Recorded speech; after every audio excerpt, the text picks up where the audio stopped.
When you start solving the puzzle, you will notice that it is very easy to put parts into the frame, but very quickly you will realize that either you don't have enough parts to fit all the gaps, or you're doing something wrong and you have to reconsider your strategy in solving the puzzle. So it will be quite an interesting challenge that you have to solve. As you can see, I can't even fit anything right in here, so that's obviously the wrong approach and I have to start over. This is the grid puzzle and I will show you how to solve it in this video. This puzzle was designed by Lucy Powells and made by Pelican in Czech Republic. Difficulty level of this puzzle is 8 out of 10 on a Puzzle Masters difficulty scale that runs from 5 to 10.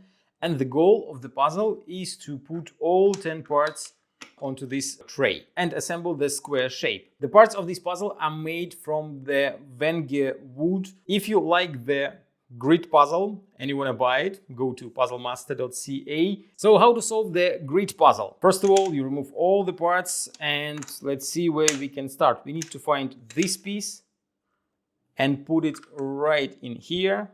The next one will be the alligator piece.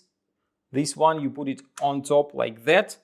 Then we have to put something here, and that will be a tricky part since there are actually two similar pieces.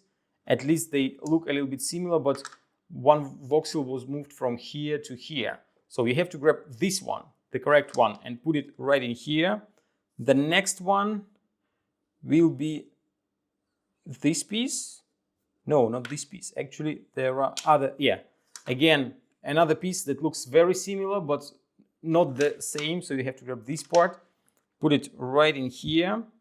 The next one will be this part, and it goes on top here. Then we have this F-shaped piece. You put it right in here.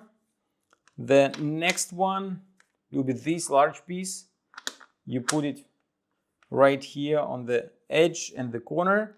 The next one probably will be this piece, and you put it right here. We have only two parts left, and probably here everything will be quite straightforward if I didn't make any mistakes. So this goes here, and the puzzle is solved. As you can see, all parts are back into the frame. If you like the grid puzzle and you want to try some other awesome puzzles designed by Lucy Powells or made by Pelican, go to puzzlemaster.ca.